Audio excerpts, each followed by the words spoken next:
Hola amigos, ¿qué tal? Bienvenidos una vez más, gracias por vernos. Recuerden suscribirse y darle me gusta a este video. Hoy la noticia es que el presidente Donald Trump autoriza a la CIA, Servicio Secreto de Estados Unidos, para adelantar operaciones encubiertas en Venezuela.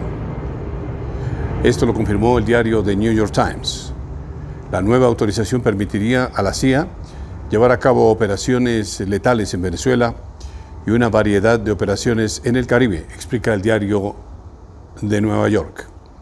La agencia de seguridad además podrá realizar operaciones contra Nicolás Maduro y otros funcionarios del régimen con apoyo militar.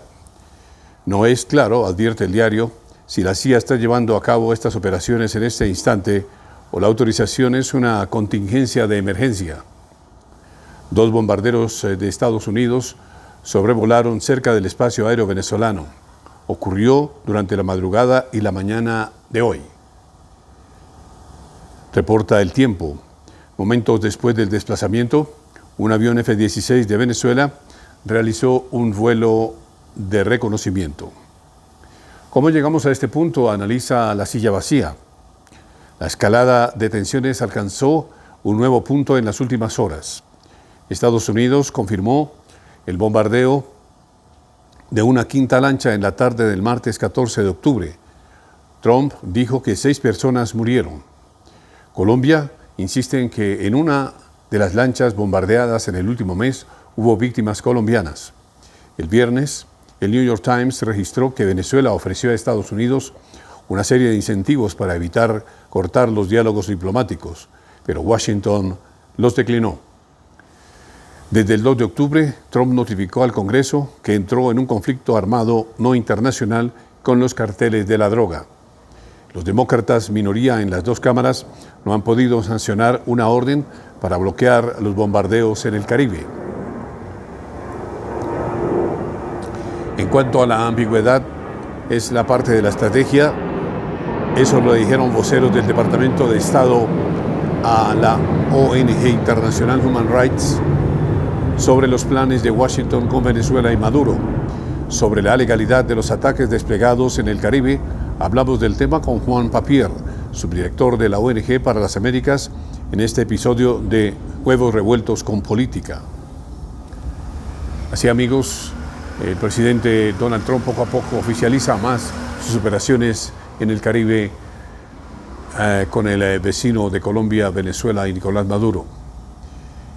Ha sido una semana bastante polémica localmente e internacionalmente. El Premio Nobel de Paz de María Corina Machado, que el presidente Gustavo Petro pues prácticamente le quita importancia, ya que es obvio que en las políticas progresistas nada que tenga que ver con la democracia legítima venezolana les cae para sus intenciones aquí en Colombia. Como sabemos, Gustavo Petro apenas felicitó a María Corina Machado por el Premio Nobel de Paz. Pero, al mismo tiempo, Gustavo Petro pasa el tiempo dando discursos en el mundo entero acerca de la paz en Palestina, en que se detengan las balas en Palestina.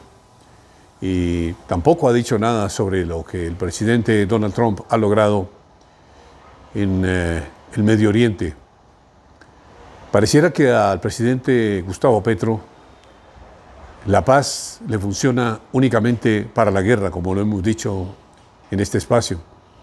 La paz para el pacto histórico es una arma de guerra, porque la paz total ha sido el otorgar toda la importancia a los grupos guerrilleros colombianos, a los grupos de delincuentes, de extorsionistas, de narcotraficantes, dándoles tribuna y dándoles una importancia que no se merecen en lo que se consolida, como dice el experto Mauricio Gaona, en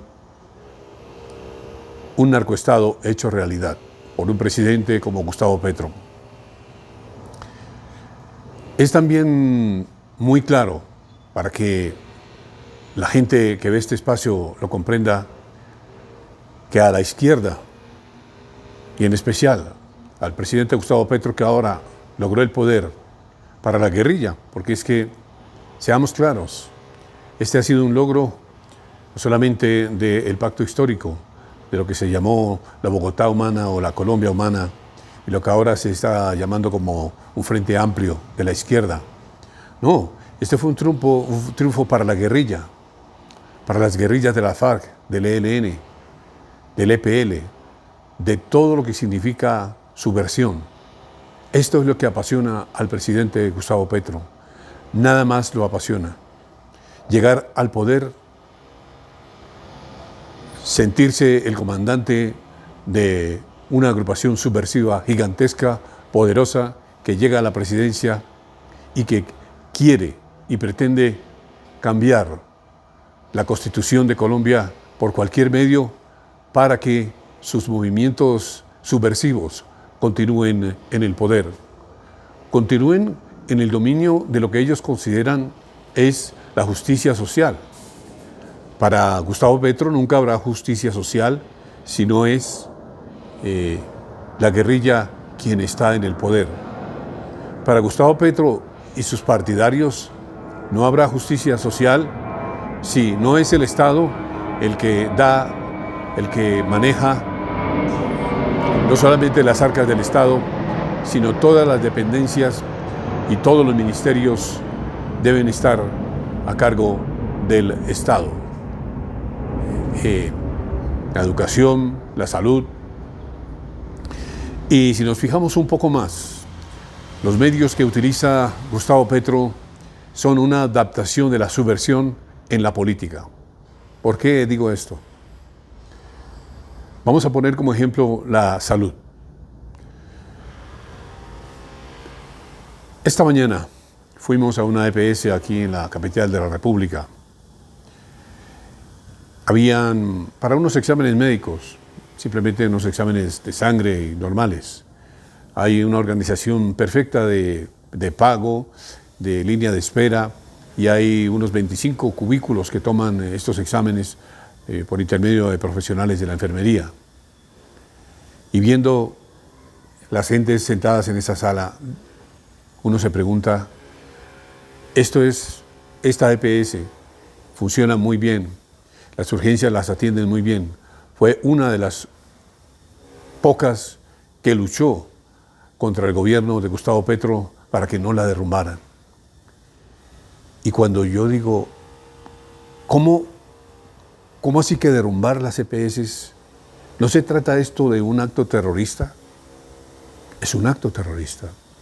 Es un acto de terror contra la población vulnerable de Colombia. Porque todo este caos que ha armado Gustavo Petro en la salud, queriendo focalizar el Estado solamente dominando en la salud, es terror. Porque filas interminables, medicamentos que no se consiguen porque no son cubiertos por la EPS del gobierno, operaciones que no se llevan a cabo, tratamientos de cáncer, importantísimos medicamentos para la salud y la vida de muchos colombianos. Unos aspectos fundamentales de la salud que estaban siendo manejados por nuestras EPS. Y hablando con uno de los médicos, la doctora Vergel, de Colsanitas, nos decía, ¿no es esto una salud casi perfecta, lo que teníamos en Colombia, en comparación con países como Estados Unidos, en donde un medicamento, una pastilla puede costar $1.200 cuando se trata de enfermedades serias? Cuando una operación, por ejemplo, de una hernia vale $80.000, esos son 320 o 340 millones de pesos.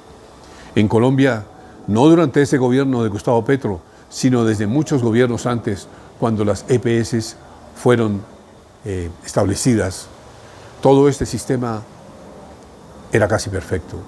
La gente no tenía sino que pagar un bono, esperar un tiempo adecuado y lograban tener atención médica, atención quirúrgica, medicamentos. Sí habían fallas, pero este es uno de los sistemas ejemplares del mundo en la salud, las EPS. Los empresarios de Colombia sí que lo han logrado en la salud. Y obviamente en Colombia existe mucha delincuencia, mucha corrupción, y en todas las dependencias del Estado y en todos los estamentos de la economía, hasta en los menos pensados, existe la corrupción, existe la estafa, existen los carteles de diferentes productos que quieren acaparar y unificar los precios. Quizás existan EPS que no hicieron un trabajo al 100% de lo que sus afiliados esperaban. Pero en general, en términos generales, la salud en Colombia ha sido un ejemplo para el mundo entero. Entonces volvemos al ejemplo del terrorismo. Ahora que hay paz, aunque sea que se silenciaron los fusiles, los cañones, las ametralladoras en el Medio Oriente, que Gustavo Petro ha sido un activista de esta guerra, con sus discursos en la ONU contra los Estados Unidos, a favor de los terroristas de Hamas. Usted no se pregunta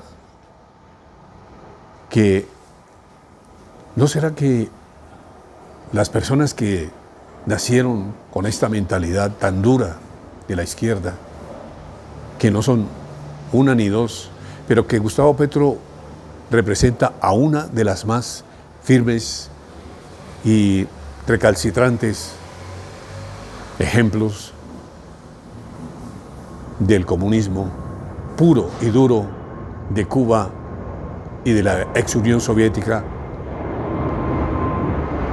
Pareciera que a personas como él y líderes de la izquierda como los cubanos o los nicaragüenses o el mismo Nicolás Maduro o Diosdado Cabello y todos los criminales que están gobernando Venezuela utilizan el terror de la política, el terror del manejo del Estado para también silenciar a los más vulnerables. Pareciera esta una forma de lucha, cometer actos de terror contra la infraestructura de Colombia sin poner bombas, simplemente usando el poder de la presidencia. Porque Ecopetrol, volvemos a lo mismo, ¿cómo es posible que haya un delincuente del nivel de Ricardo Roa y de todos sus amantes que tiene ahí, que se han sacado 40 millones de dólares por un lado, quién sabe cuántos billones por otro lado, y que fuera de eso le ponen el palo a la rueda de Ecopetrol para que se vaya y se derrumbe en la bolsa de Nueva York, para que los inversionistas pierdan la confianza en la primera empresa de Colombia. También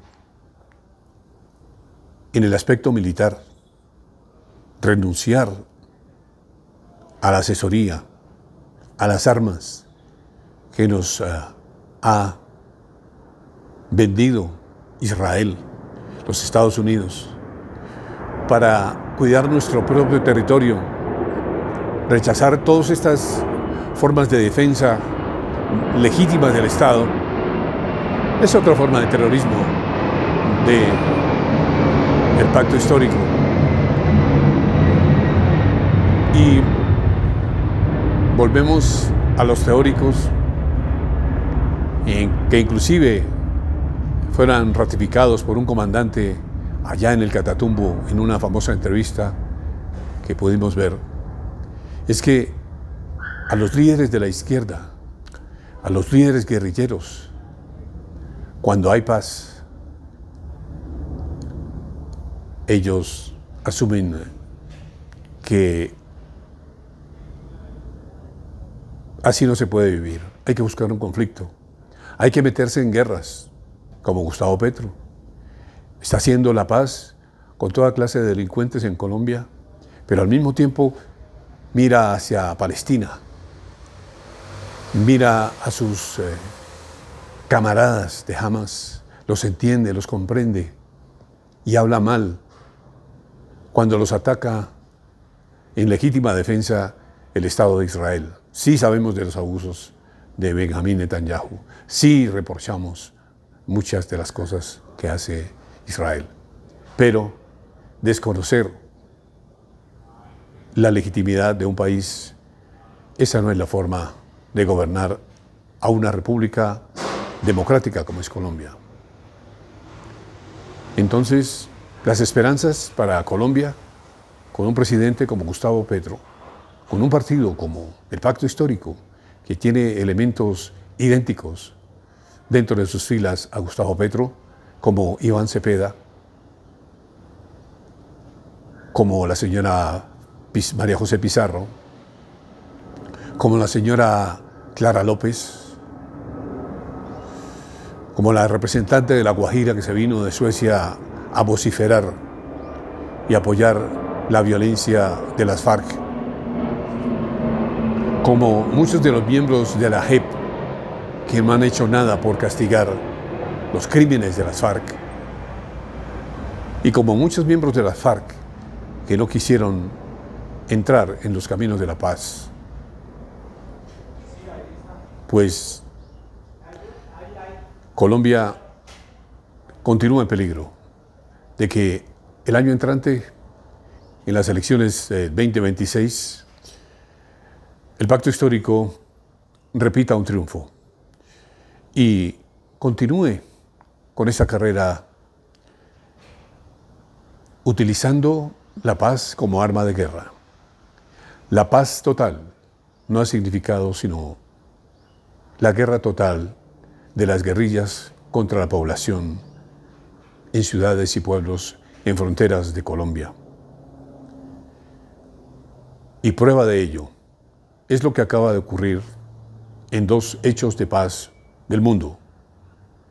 Gustavo Petro vio con desdén el Premio Nobel de Paz a María Corina Machado, quien lucha por la democracia venezolana contra un asesino, dictador y narcotraficante, y Gustavo Petro no la reconoce, como debe ser. Y tampoco ahora hay paz, así sea a medias o en cuota inicial, en la franja, en Gaza, y Gustavo Petro tampoco dice nada. Y nadie, y las manifestaciones aquí en las calles de Bogotá, en las universidades, en Nueva York, en París, en Londres, allá no hubo júbilo cuando se detuvieron las balas en el Medio Oriente.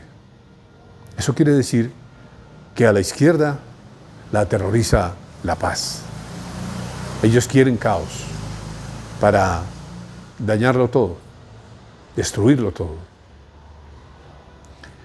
Escuchábamos esta mañana en la W a su líder diciendo que los rezagos y los traumas de la guerra en la gente de Palestina van a quedar por muchos años. Y nos preguntábamos, ¿no serán los traumas de la paz? Porque ya hay voces que dicen que muchos de los miembros de Hamas, que no son más que gente de izquierda, guerrilleros como Gustavo Petro, como Carlos Pizarro León Gómez, como Tiro Fijo, como Iván Márquez, como el Mono Jojoy, es esa clase de personas de mente dura que nunca van a cambiar, que cuando acaba un conflicto necesitan otro conflicto, porque nacieron para la guerra y la paz no les conviene. Quizás van a tener traumas porque no van a estar acostumbrados a tanta paz y van a empezar un conflicto más. Y eso es lo que pasa con la izquierda, y eso es lo que pasa con la izquierda en Colombia, y por eso la guerrilla no se termina en Colombia. Esta violencia no termina porque hay líderes como Gustavo Petro y como Iván Cepeda, como Quintero de Medellín y como todos los guerrilleros que tienen azotada a Colombia. Por eso la violencia no cesa en Colombia, porque a esta gente no le conviene la paz. Ellos quedan con los traumas, pero de lo que significa la paz, y es la quietud y la no acción, el no caos, a lo que ellos están acostumbrados con las armas, a acabarlo todo en nombre de los pobres, diciendo que la economía, la ciencia y la tecnología solo funcionan bajo el martillo y la hoz de la ex Unión Soviética, de Stalin, de los fracasados cubanos, Fidel Castro y Díaz-Canel, de Daniel Ortega y de los canallas de Venezuela, Hugo Chávez, y el determinador número 1 de Caracas contra su pueblo, Nicolás Maduro y todos sus matones. Así que la paz no les conviene a ellos. Por eso no felicitan a María Corina Machado. Por eso no celebran los pequeños logros del presidente Donald Trump, que ahora está en su derecho de ingresar con la CIA o con la fuerza letal a capturar a esos delincuentes venezolanos que no solamente afectan su país, sino que también influencian la política colombiana con uno de sus miembros más beligerantes, más duros y que puede pertenecer a cualquier guerrilla del mundo. Hamas, ejército cubano, ejército ruso, mercenarios contra el establecimiento o como ustedes le quieran llamar. Y nunca lo dejarán de ser. Siempre lo dirán públicamente y continuarán su lucha contra quienes nos encanta la democracia, la paz, el desarrollo y el avance de nuestra juventud hacia un mundo mejor. Amigos, gracias por vernos. Recuerden suscribirse y darle me gusta a este video. Seguimos.